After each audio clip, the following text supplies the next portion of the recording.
A couple of years ago, I picked up the blackographic concept art Darth Vader here, which was printed by Citizen Brick, which was cool, and I'm very excited that Light Customs also made a version of Luke now to go with the concept art look. Obviously based off the video game. The accessories are going to be a little light in this minifigure, no pun intended, with just the extra head, but that gives us a perfect time to check out one of the Jaka Brick lightsabers. And I'm very excited. Let's check out the figure on the stand. For this Luke, looking at the original concept art, the sand blue choice for the base figure is a little bit interesting and not accurate, but it's what they did in the Skywalker Saga Lego game, so that's why the minifigure looks the way that it does. They did have a variant with like a lavender, lighter purple version of the torso, and that would have been perfect, honestly. I tried getting that one instead, but it sold out. So this is still, a good alternative, actually having a figure versus not. So still happy to pick it up. The legs are imitation, dual molded, but done pretty well. Or I can barely tell that they are looking through like the back of the legs. Maybe it's just the shadowing that makes it seem like it is just that light brown down there, but done pretty smoothly. And just some details that I noticed as I'm going through it, that I guess are kind of cool. And I don't know if I got this character in the game or not, or just haven't played it since they added the DLC, but the little lines on the side of the legs there match like what Han Solo has. So that's kind of cool if they did take that from the concept art and then apply it to Han Solo eventually. Good detail. The breathing pod here, I believe, is Cad Bane's, but it might not be an official part. It might be a bootleg of some sort. And I'll take a look at that. And I'm not seeing any logo markings on here. And the molding is honestly a little rough, where especially in the bottom, it has like weird sanding marks on parts that are kind of visible, honestly. I'm pretty sure.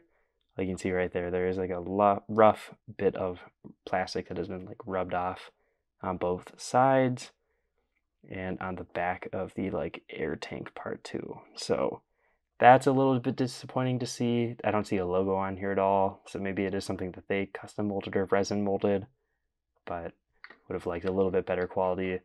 Like I said, though, I think it is the exact same as the newer Cad Bane sort of tank system, so maybe I can track down that part from his figure.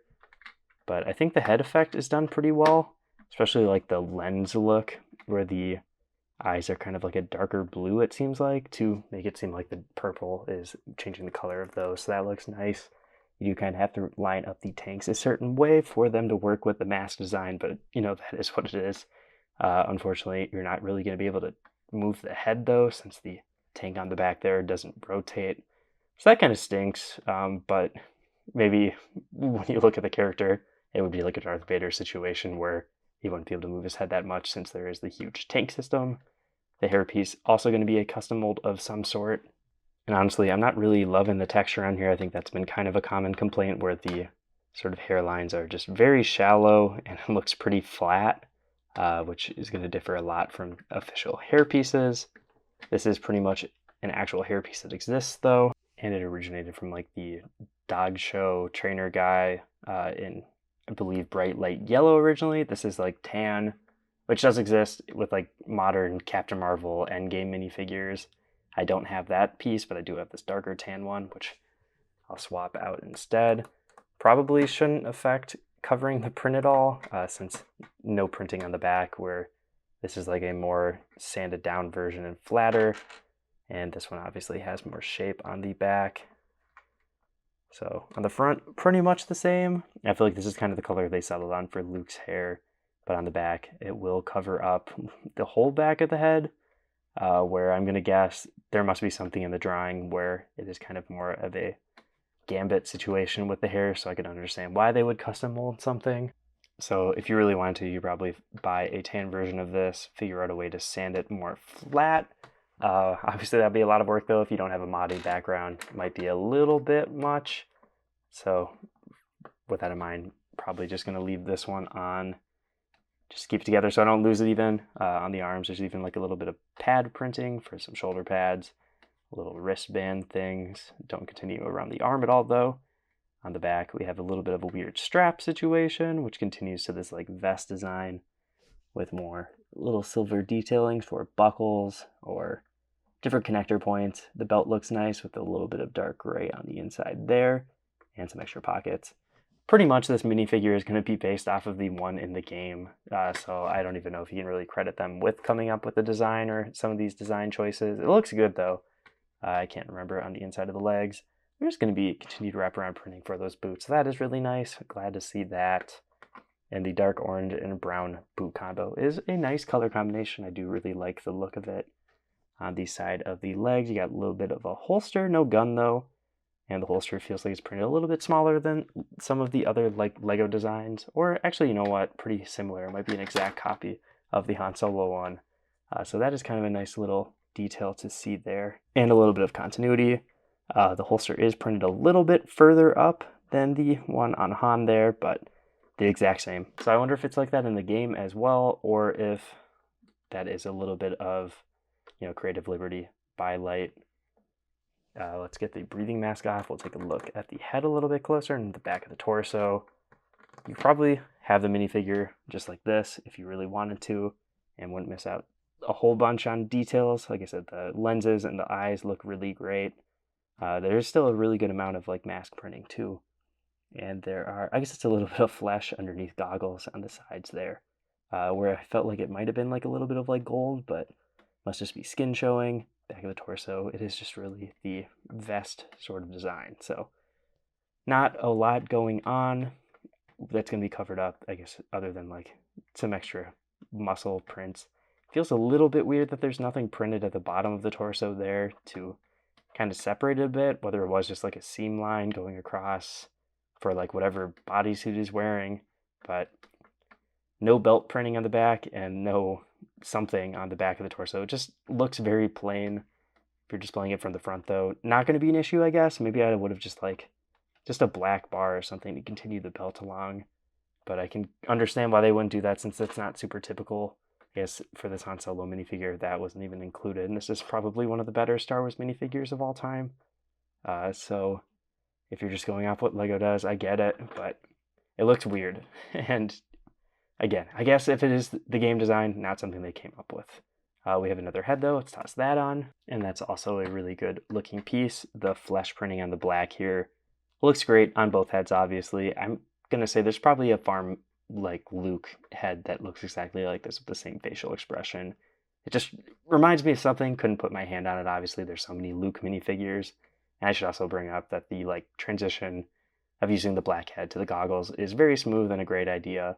Even having that little bit of extra flesh printing to transition for the hairpiece is also a nice detail, makes this even better. Like I said though, no lightsaber, which kind of sucks. We have the Jaka one though, and the setup for their lightsabers is really interesting, where it is just the blade that you buy. It has kind of like a pointed tip there and a white bar that goes on the inside, so if you really wanted to, you could just exclude this, just have the like whatever color. I picked yellow because I'm pretty sure that's what they use in the game.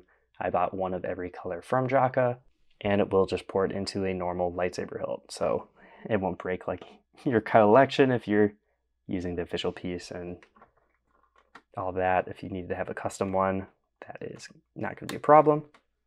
And I think that looks pretty good.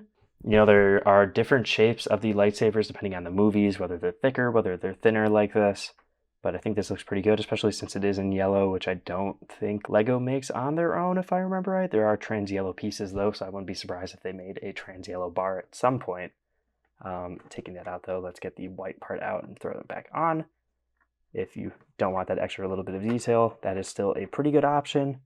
If you just have the yellow, it'll fit a lot better with your more official lightsaber blades. And that is going to be one of the things that differs for this figure now, is that my Darth Vader that I previously had that custom lightsaber hilt that is more accurate to the concept art. But I can toss that on quick since it also has the blade come out, and I might need to switch out the one that I got from Jaka that I think is in blue for that Darth Vader now, because this looks pretty cool, and I wish I had a second hilt now to have them matching, since that's what they look like in the concept art.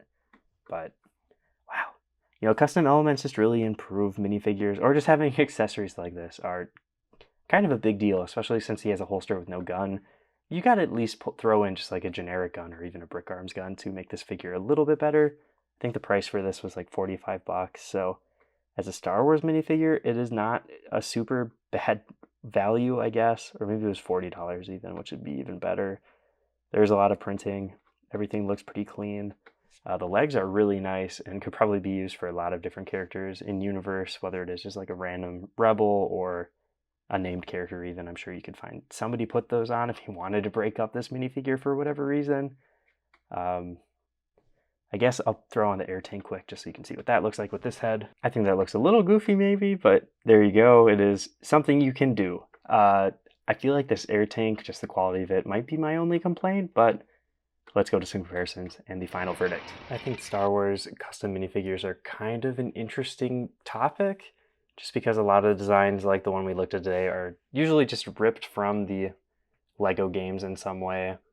I do think this is still a quality minifigure, and seeing the evolution of Light Customs from their first figure, which I'm one of their first supporters, I guess, since I am one of the 60 people that has their John Constantine that originally came out, and they're actually going to be making a newer version of this that is more Lego style, just this one has a lot more of wraparound arm printing and leg printing that isn't their style anymore. So it is, you know, kind of cool to see their evolution to something that is more Lego-like, and I think they're more popular now than they obviously were when they first started with the Star Wars releases. That was really where they blew up. I think this figure had like 500 copies. All of them sold out within a couple minutes or at least an hour. So, you know, they're definitely up there as one of the more recognizable Star Wars brands, up there with probably, you know, Grandpa Clone Customs and Baggles is really big names in Lego Star Wars. I feel like, you know, I guess Engineerio could also be kind of considered up there for custom Lego Star Wars. Brick Daddy with their Darth Revan here as well, and another Light Customs character being the Aura Singh, also printed by Light Customs. I don't know if they did the design, I don't think so, but another one that is a good one to have as a comparison, where it is based off of the video game design with the faces just being the part that's different. Getting to the concept art sort of characters, you know, I think this Luke Starkiller minifigure is really cool. It is great to get representation of that sort of lineup of characters, since, you know, the Ralph McQuarrie art is some of the most iconic concept art of all time, probably. To have a Luke to go with the Darth Vader that I've had for a couple years now is great, since this is kind of a weird minifigure in my collection, with it being a Citizen Brick printed minifigure. So that was kind of fun to pick up at some point. And I just have to say, without the lightsaber, it's kind of a sad minifigure, honestly. Getting a Jedi type character or a Star Wars character with no gun or lightsaber is honestly a letdown. Just because that is such an iconic part of a character, is their lightsaber, or even a lightsaber blade, like in the case for the Cobalt one here, where they had the really great hilt but no blade for it, which was kind of a bummer. I did throw on a Jaka one onto there too to get another look at what that would look like in another color. And I do think the Jaka lightsaber blades they're pretty decent for, I believe, $2 or $3. The little toothpick piece on the inside, you know, you could leave it out, I guess. Maybe in person it adds a little bit more. On camera, probably not showing up as well as the little bit of extra white in there to fill in the space a little more, I guess. And I guess I also have the concept art Boba Fett from one of the Lego Star Wars books that came out to kind of complete the trilogy of these prototype characters. And I guess also, you know, that Boba Fett version of that character is a prototype for like a super stormtrooper before it came the normal Mandalorian design. I'm trying to think if anyone else has made concept art characters. I guess it'd be kind of cool to get like a C-3PO or an R2-D2, since those are some pretty out there designs from how they ended up in the movie. And this is just a comparison I wanted to do, since I forgot to do it in the Cobalt comparison somehow, is this very detailed, very accurate movie version of Darth Vader to the concept art. Obviously how different they are with levels of detail, but also just style-wise when they have to actually make a drawing into, you know, an actual person type costume.